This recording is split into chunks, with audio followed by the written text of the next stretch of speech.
Hello, everyone. How's everyone doing? I hope everyone's doing good wherever you are. My name is Salsa Garcia, and welcome to my podcast. Today, I will be comparing three different podcasters: Mr. Beast, Hasan Piker, and PBD, Patrick Bet David. I want to know who has a better economic theory and a better way of expressing themselves politically, right? I know Mr. Beast is not really a political commentator, but he does make expressions about kindness, how to give away to people, and showing the capitalist system and how people have a lot and some people have less, right? So a lot of people wish they could just get the giveaways that Mr. Beast gives, right?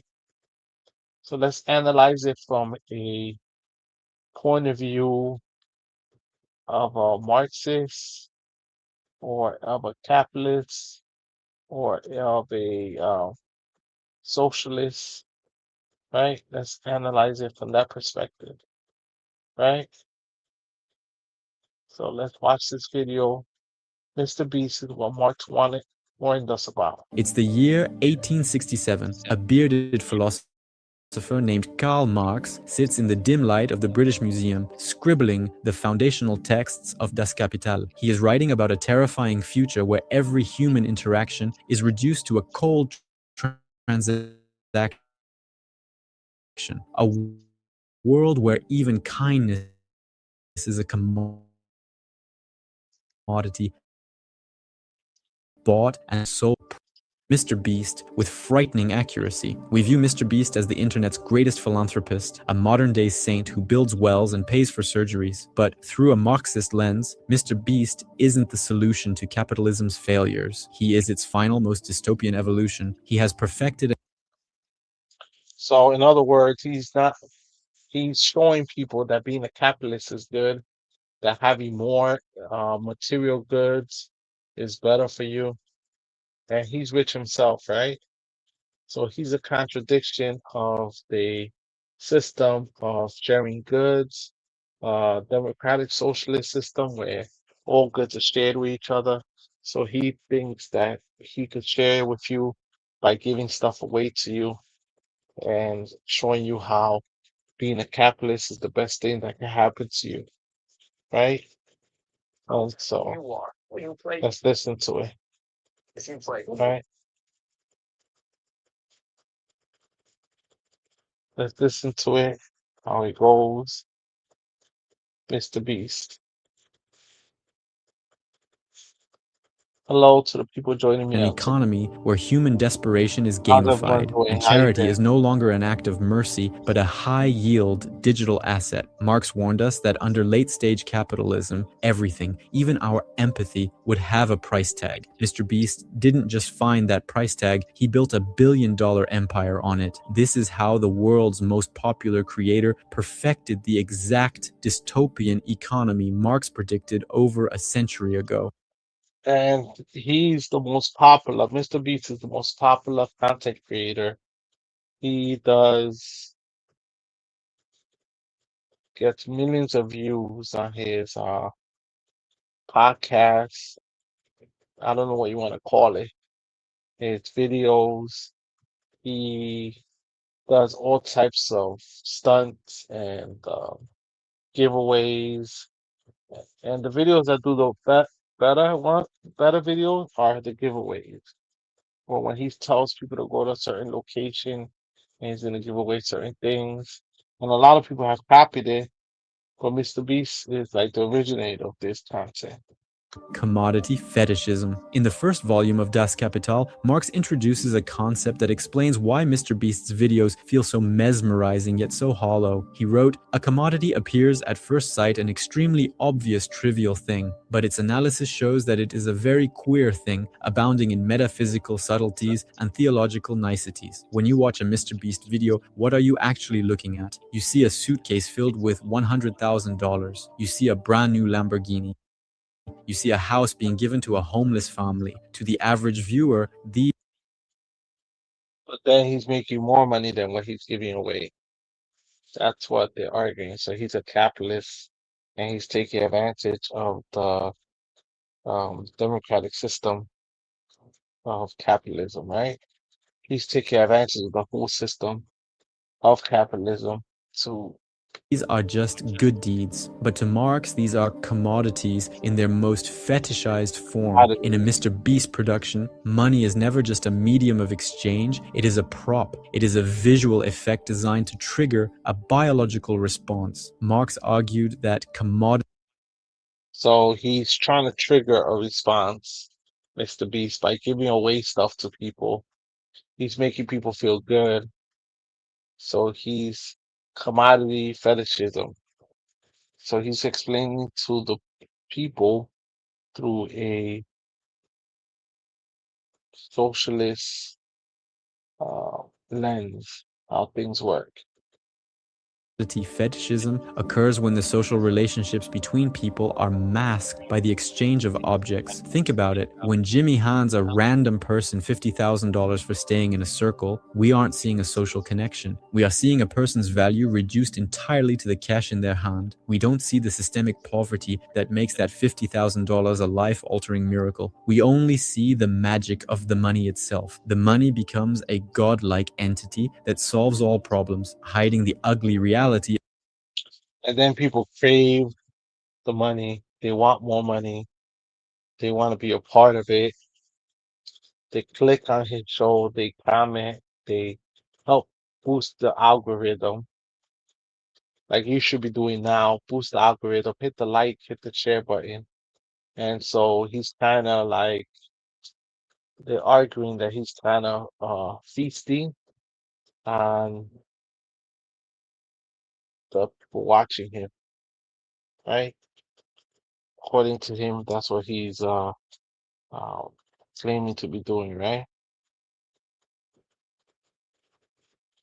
So Mr. Beast is an interesting character, right?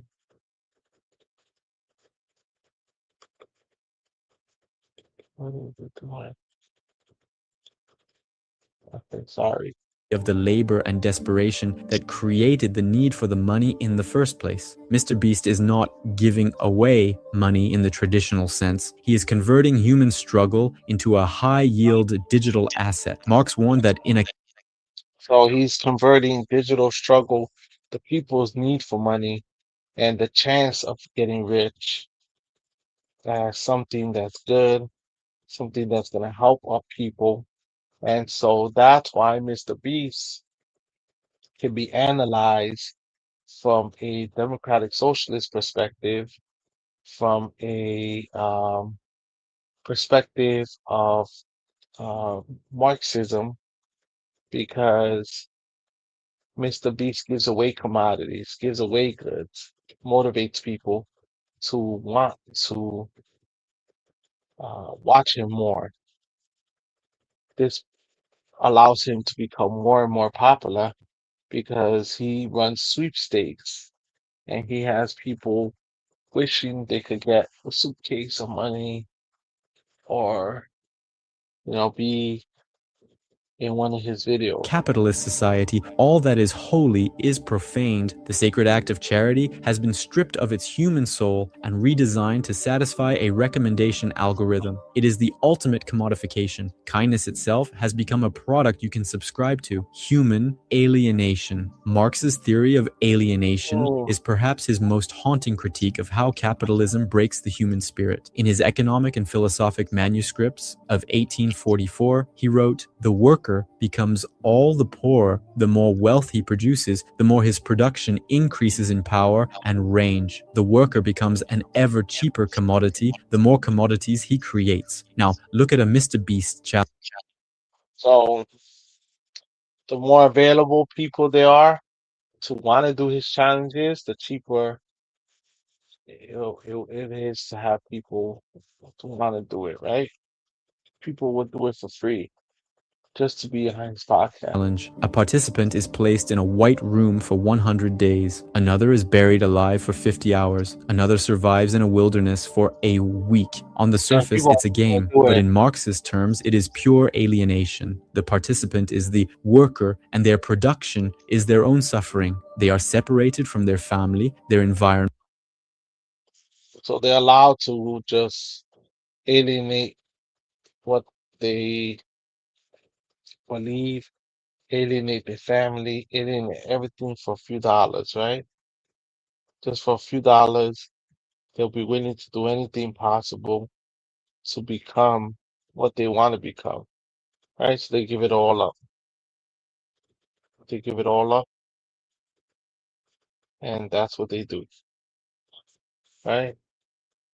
So let's keep watching. And their basic human needs, all to produce a spectacle for a global audience. Marx argued that under capitalism, the worker is alienated from their species essence, their true human nature, by placing people in sensory deprivation or extreme physical conditions just to pay off student debt or buy a house. Mr. Beast literally strips them of their humanity to see how much value can be squeezed out of their endurance. They aren't there because they want to play a game. They are there because they are economically coerced. In one video, They have no choice but to do whatever's necessary to become rich, to become like Mr. Beast.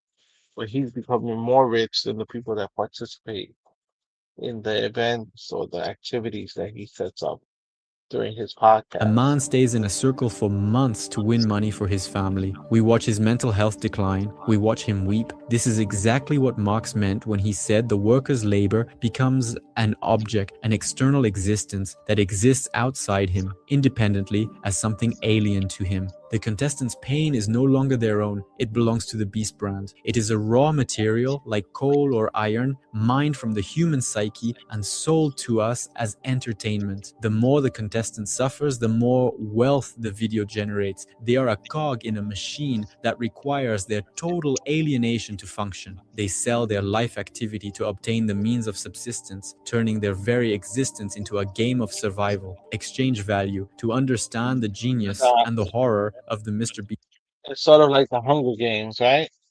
People have to survive in Mr. Beast um, world, right? So they're saying that's kind of cruel what he's promoting, right?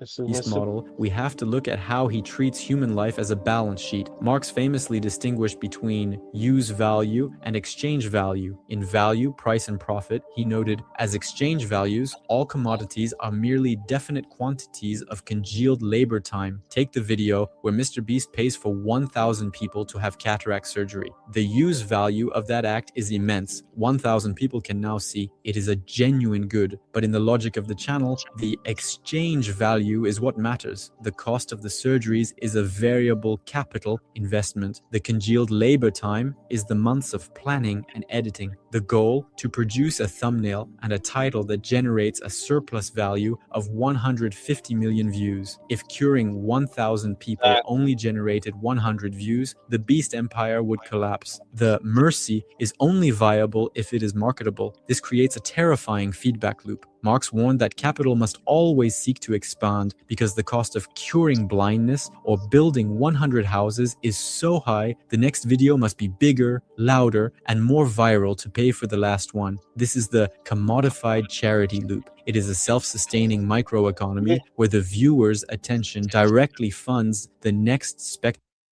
so everything's funded by the viewers, and people demand bigger, better, badder things in order to get more clicks.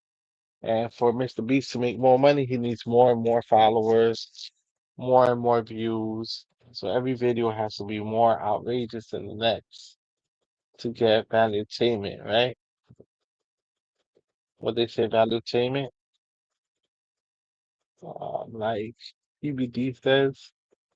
Of wealth distribution. You, the viewer, are the consumer of this charity. Your attention labor is what gives the video value, The which the consumer. brand then harvests to buy more good deeds. It turns the audience into passive participants in a digital coliseum. We aren't being inspired to help, we are being conditioned to watch. Marx believed that the market eventually turns everything into a quantity. In the Mr. Beast universe, Everything there is becomes a no quantity. quality of mercy. There is only the quantity of people helped versus the cost per click. It is a cold, calculated breakdown of the human heart into a spreadsheet. Capital accumulation. Marx's most famous command for the capitalist was accumulate, accumulate. That is Moses and the prophets. He understood that capital is not a thing, but a process. It has to move, it has to grow. If it stops, it dies. Jimmy Donaldson often says in interviews that he has $0 in his bank account because he reinvests every penny back into his videos. Mr. Beast ends every single month with $0 in his bank account. I mean, at the end of the day, I could spend less for videos if I want to. I'm just focused on making the best videos possible, period. I don't care about making money. I don't care about time. I don't care about anything. I just want to make the best videos on the planet. But at any point, if I was like, oh, I need to stop losing money, I don't spend $1 million on the next video. Just spend $100,000. You know what I mean? Many see this as the ultimate proof of his selflessness, but to a Marxist, this is the most aggressive form of capital accumulation imaginable. Jimmy is not a person, he is the personification of capital. By refusing to consume his wealth and instead dumping it back into production, he is accelerating the growth of his beast empire at a rate that traditional charities could never dream of. Marx described the MCM cycle. He's making millions of dollars. So, I mean, how does he get a Lamborghini? Borrows against the videos, right? Like, not to pay taxes. So he's not as charitable as you Money is think. converted into a commodity, which is then sold for more money. Mr. Beast has perfected the MSM cycle. Money is converted into a spectacle, which is then sold for more money. Because he reinvests 100%, he is able to build a monopoly of attention. He creates a barrier to entry so high that no other creator can compete. This is the microeconomic engine your client asked about. By operating at a break-even point on individual videos, he is actually building a massive, high-yield digital asset, the brand itself. This brand can then launch Feastables, Mr. Beast Burger, and massive merchandising lines. The charity is the marketing department for a global conglomerate. Marx warned that as capital accumulates, it centralizes. We see this today. One man now controls the charity narrative for the entire internet. He has become So then he controls the algorithm. No one can compete with him because he has grown so much. He keeps pumping money into his videos. So anyone that does smaller videos like myself don't stand a chance against the bigger algorithm or the capitalism of the money interest that he has become. Interesting. a private state providing the services like water, housing, and healthcare that the actual state has failed to provide. He is the benevolent dictator of the digital age, exactly the kind of prince of industry Marx feared would replace traditional society. The reserve army. Finally, we have to look at the people who aren't in the videos. Marx spoke of the Industrial Reserve Army, a mass of desperate, unemployed people who exist on the fringes of society. He wrote, "The desperate, unemployed, looking to make it. So that's why when you see certain places, certain events, you see a lot of podcasters trying to make it, and they show up to the event or something happens, they show up.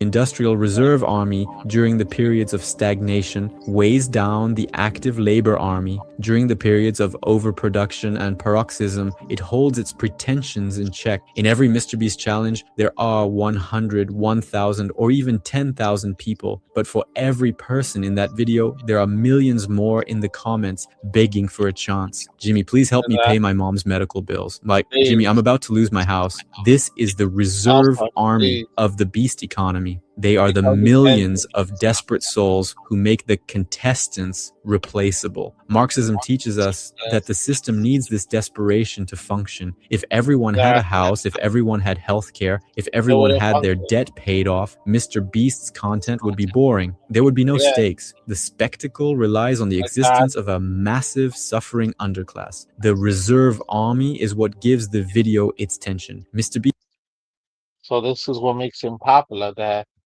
there's a scarcity and people don't have things. They want things, so they'll do anything. They'll embarrass themselves. They shame themselves in order to get what they want and become rich or get out of the middle class. Beast is not a bad person. In fact, by all accounts, he's a very nice one. But that's the point. Marx wasn't interested in whether the capitalist was nice. He was interested in what the system forced them to do. We aren't watching a man fix the world. We are watching a man prove that the world is broken beyond repair. And the scariest part, we can't stop watching. We are the ones providing the living labor of our attention, keeping the vampire alive. So we're voyeurs, right? We just want to keep watching Mr. Beast, even though there's better things to watch. We created him. We keep allowing him to grow, to become bigger and bigger, and that's what they do, right? So what do you think? Mr. Beast is a nice guy, but he's also he's a rich guy. He doesn't really care if you make money.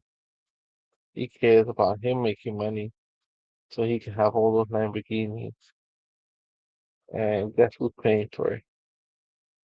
The average person. Just watching his videos, clicking on it, commenting, sending the video to friends and family. And so that's just a reality, right? All right. So let's share a little bit of PBD and a little bit of Hasan Piker. And then I want you to vote in the comments. Who do you think is better in politics? The speech kind of hides his politics from his perspective. He's a capitalist and he believes in big money and uh, that's what they argue, right? According to Marx, that's the lens, right? That's the lens that they portray, right?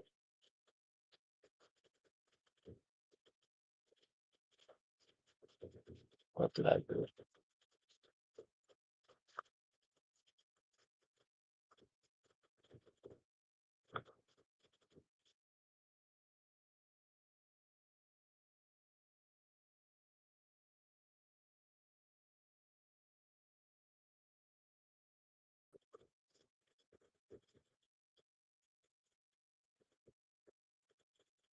Listen to me.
So that's the most important thing that we can say to each other.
See what happened.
So I have no idea what happened.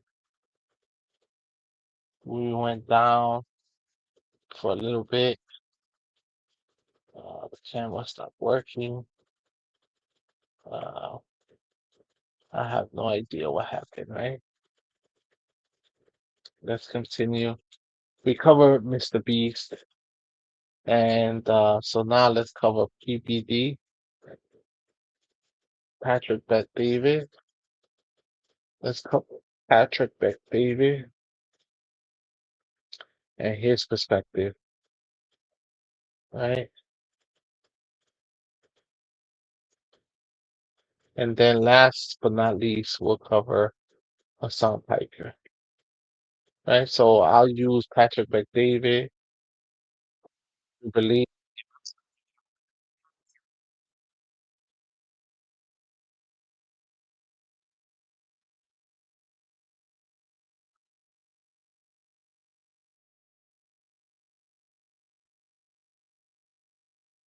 right? We'll use Patrick Bet David going on to believe, right?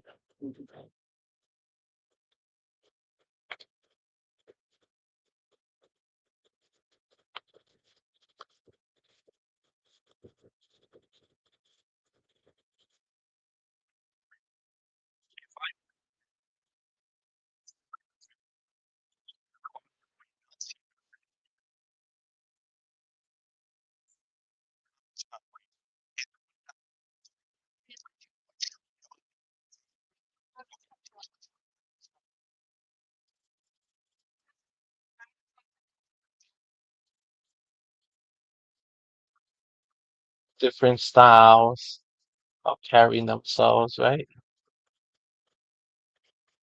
So in Jubilee,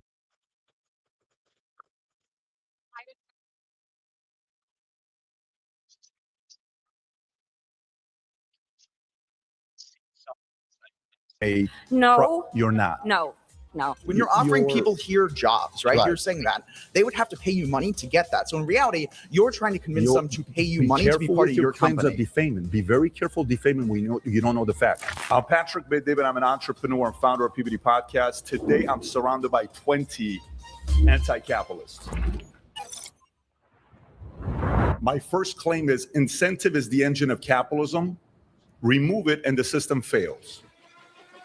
he's saying the same thing Mr. Beast is saying, right? He's arguing the same thing the way Mr. Beast acts. Great to meet you, That Patrick. What's your name? My name's you Mason. have to have Mason, good to meet you. Yeah. I'm You value must attained. I'm a big respect fan of the it. channel. Are you So, really? yeah, I do Oh, watch that's you good to quite hear. regularly. Very cool. I do not agree with your claim. I don't think that incentives are only born out of capitalism. Okay. Most capitalist defenders say that incentive is because of scarcity, and people's ability to get what is necessary pushes them to work harder. I disagree with that. I'd say that some of our hardest workers are single moms working 3 to 4 jobs, and the resources that they're able to acquire compared to those that utilize their workers in order to build profit for their own companies is not equivocal. So how would you do it? How would you change it? Yeah, so I think that humans inherently want to be meaningful. They want to contribute to their communities. They want to contribute to society. When you look at depression rates, oftentimes it's people who aren't able to do anything besides laying in their bed and basically barely taking care of themselves. So I think that it's just a human intrinsic value to want to bring value to their community or grander society. Okay, so I don't think that it has to be through scarcity alone that scares people into working, if that makes I sense. worked for scarcity. I think there's levels to it. You have the survival folks who work for survival to pay their bills. Some work for status, some work for freedom, and some work for legacy. The folks that work 3 or 5 jobs, to pay their bills and do what they're doing, if the incentive wasn't there, they wouldn't work 3 to 5 jobs. Some of the guys that build a bigger business that solve a lot of problems. The incentive there is either I die or I work. That's not really a system that Yeah, but rewards you merit. can't- That's a system that pushes people into insecure want it. positions. Not Work necessarily. 3 to 5 In jobs. many cases, we put ourselves in situations as well. But when we're So talking are incentive, you saying that it's an individual failure for these single? So people want to work 3 to 5 jobs. People are not born into capital. People are not born into being rich. See what I mean? This is the premise comparing it to Mr. Beast is a similar premise, right? This is what Patrick Beck David is operating under the same exact concept or idea. Mothers that are Okay. working 3 to 4 jobs? for some of them, it is. Interesting. For some Wow. of them, it is. I'm glad you bite that bullet I know, because I most think- people are not going to say that it's a moral failure of people Not a that are moral born failure. into No, not poverty a- that continue to Let live me out explain to you. cyclical For somebody poverty. like me, I came from the single mother system. My mother was a single mother. We had, my parents got a divorce twice. They married each other. They divorced. They remarried each other, divorced again. I came up. We didn't have a lot of choices. I joined the Army. I got out of that system. Kind of wanted to see what I was going to do for myself. Do I stay in the Army? Do I get out of the Army? I started working in sales. And then the incentive of working harder, eventually I built a good life for myself. Again, you're totally dismissing the hard work that a lot of these people are putting into for just basic survival. I'd say that mechanics and plumbers and most people working blue collar jobs that are probably watching this video are working tirelessly day after day. I don't but yet disagree. They I don't still disagree. feel insecure positions to where they don't even know if they're going to be able to afford rent in the next 6 months. So let me ask If you. most Americans Yeah. have a $400 to $500 Exactly. emergency, they can't even afford that with the basic savings that they have. That's true. So this is not something that we should celebrate as promises of a system that gives you more if you work harder. We should say that this is something that PBD is winning. rewards few. And I'm glad that you're an outlier that's been able to build a lot of success for yourself. I know that you're a multimillionaire. That's that's fantastic that you have But those when you resources. explain But the outlier, thing is that let me cannot ask you this happen question, for Bill. everybody in society. It's possible for each individual to do it, Yeah. but not everybody can be a So millionaire. That's for guaranteed. you, I don't think not everybody can be a billionaire or a millionaire, but I do think people can find ways to use their time to effectively increase their market value. And I don't think many people do that. When I talk to people and they tell me, I've watched this show, I've watched every one of these shows, I've watched Okay. every one of these Netflix shows, you can use that time to increase your market value instead of kind of, focus on what's going on with the stories and shows that are out there. Let's move away from Netflix and TV Well- shows and talk specifically Okay. about, do you think that capitalism is a But then he's a podcaster, so people sit around and do exactly what he says to make him money, right? More views, more clicks. So Patrick Bet David is basically a capitalist.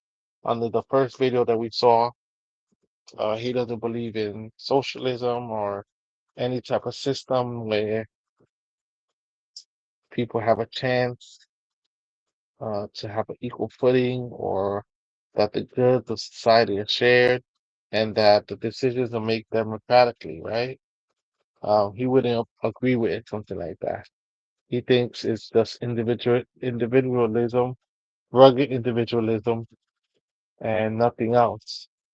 That's what he believes. I'll give you 5 more minutes with Patrick Bet David, and then we'll move on to Hasan Piker. System of merit that I want you to vote and decide, who do you think is the better person, or who do you think is the better economic belief, or whose economics are better, and whose views, world views, political views are better. rewards people that are of higher Absolutely, merit? I do. Okay, so how would I you do. say that this is a meritocracy when we have some people that are born into excessive wealth and some people that are working minimum wage jobs to provide for 3 or 4 kids? How would you say that that's a meritocratic society? Those are two different things. When you, right, they when are you're- 2 different things, but- very unequal things. Well, no, not necessarily. The parents get credit for making responsible decisions so they can take care of their kids.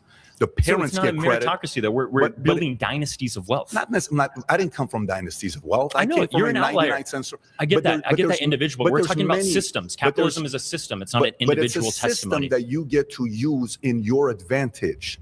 It's a system that's produced the best results than any other economical system. There's not an economical system that's produced better results than this, based on the incentive. History is a march of progress, right? So there are going to be advancements that we make, or there's going to be solutions that we make to previous ailments. I'm not saying that capitalism hasn't brought in better things than systems like feudalism or monarchy, but that does not mean that we're at the end of history. Do you think that capitalism is the final solution, and this is what we're going to last I think capitalism as we go is the into best future? economical system because it gives an incentive for you to decide how big of a life you want to build. And by the way, the best way to judge it, let me just say this to you. The best way to judge it is in a very simple way.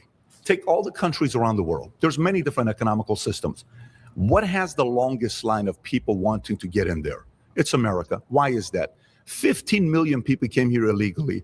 Millions came here illegally just the last 4 years. But a lot of that is because Why of do they economic choose to scarcity in come other here? countries. But the thing is that, what about the happiness level?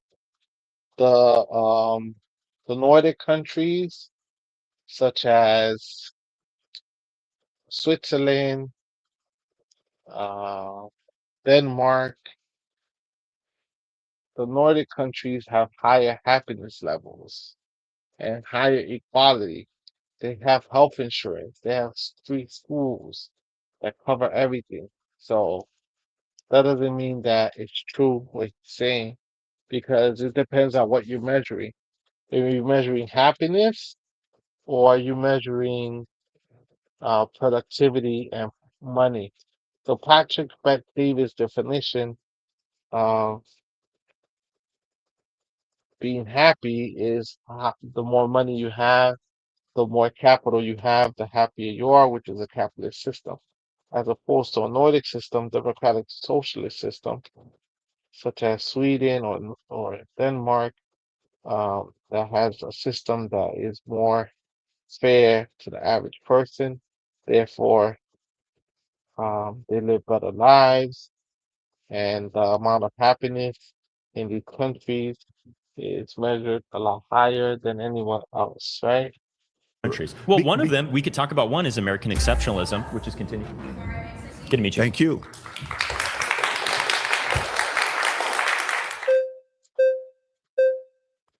I am winning They get the Gabriel, people- a They professional get the people basketball that player, an they get the Olympian, people that are the and a most former aggressive, refugee. right? They get the most people that are the most aggressive, right? Um, let's move on to uh, Hasan Piker, right? Oh, sorry.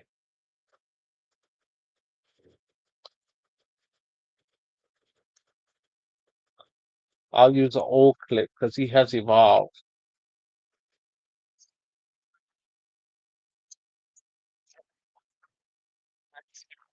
that's what I was focused on, was that dynamic. Mm-hmm. And Lindsey Graham just kept saying socialist. It's, you know, he wants to bring his socialist ideas here. And he kept saying over and over again, not realizing that the recent polling, even with those over the age of 50, is people are actually buying into I this use the old socialist Hasan idea, Piker the democratic video. socialism. Yeah, and I think, look, a part of it, weirdly enough, is that for some reason, conservatives have always been really great at messaging.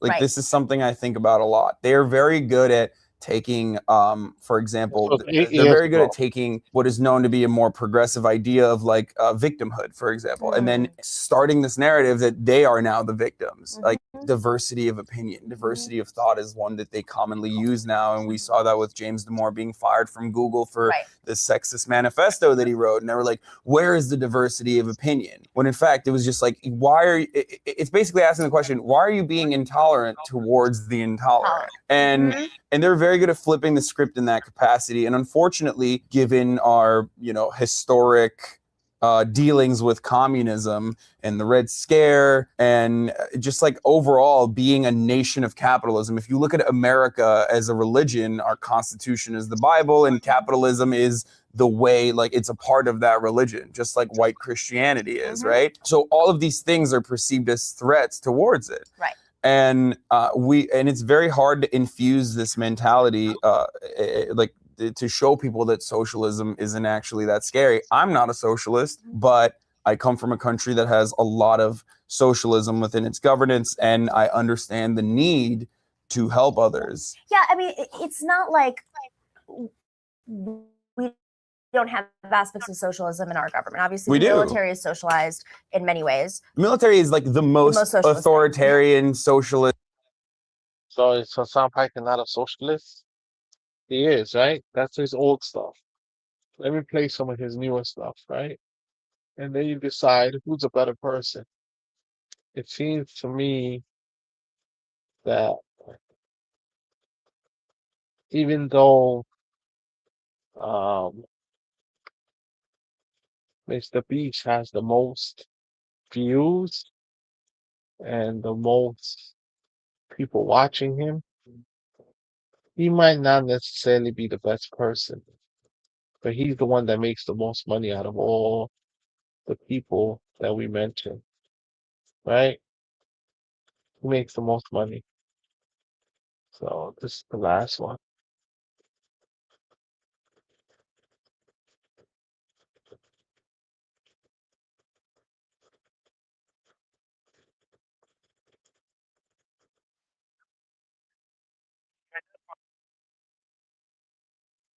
Just a sample video of Hasan Piker that I'm gonna use. He has a lot more videos, but he seems to be more at tune with the worker, more in tune with the average person, right?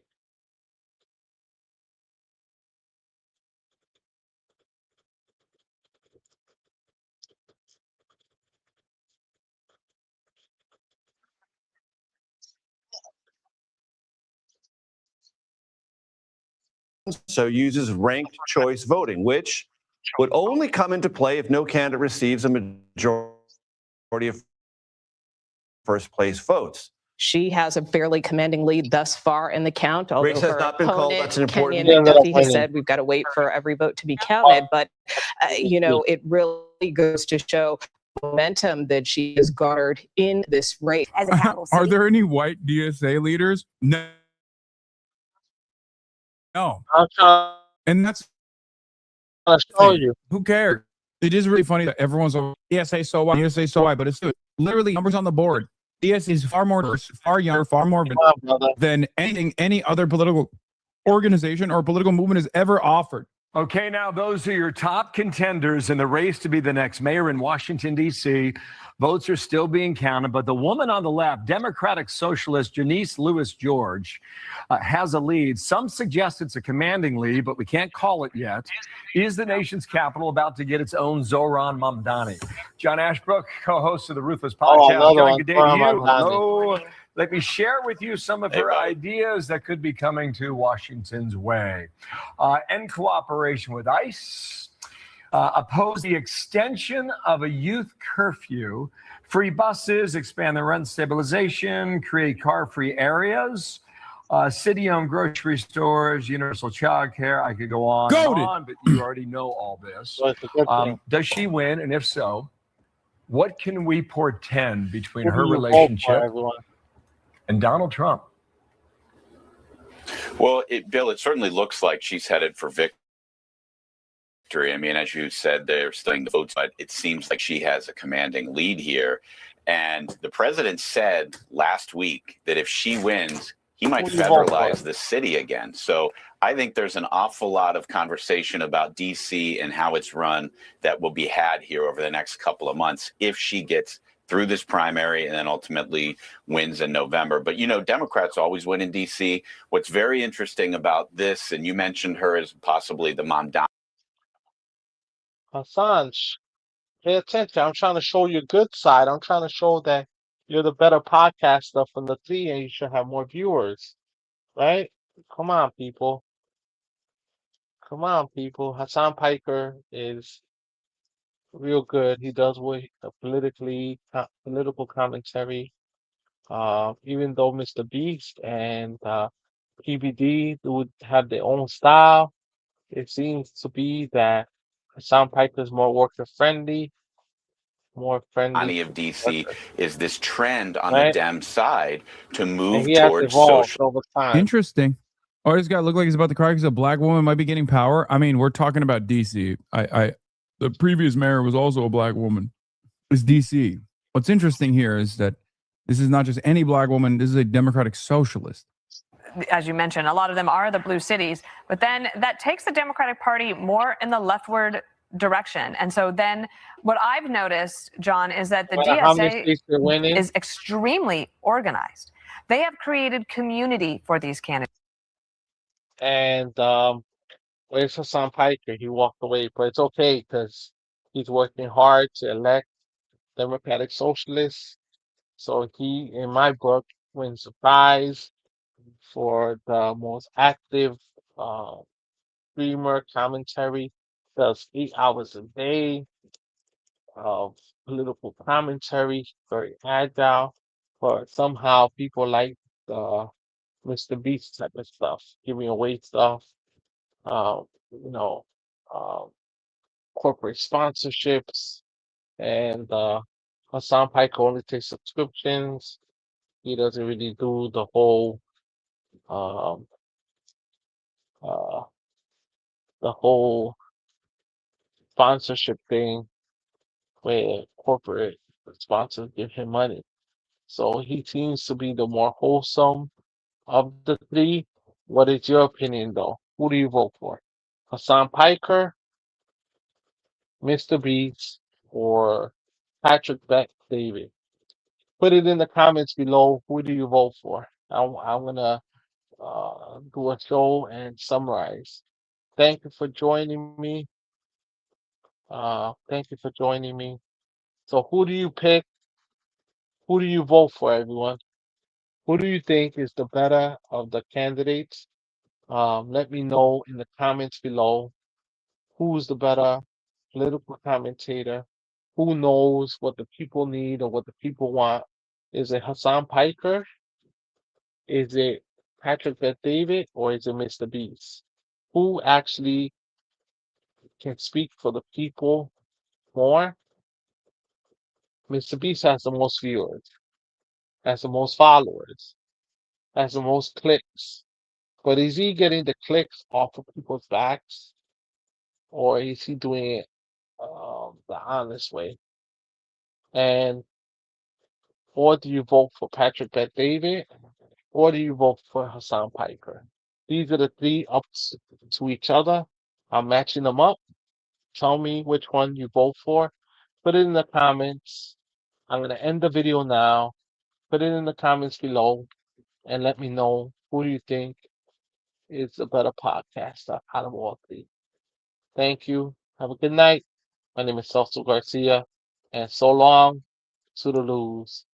Have a good night, everyone.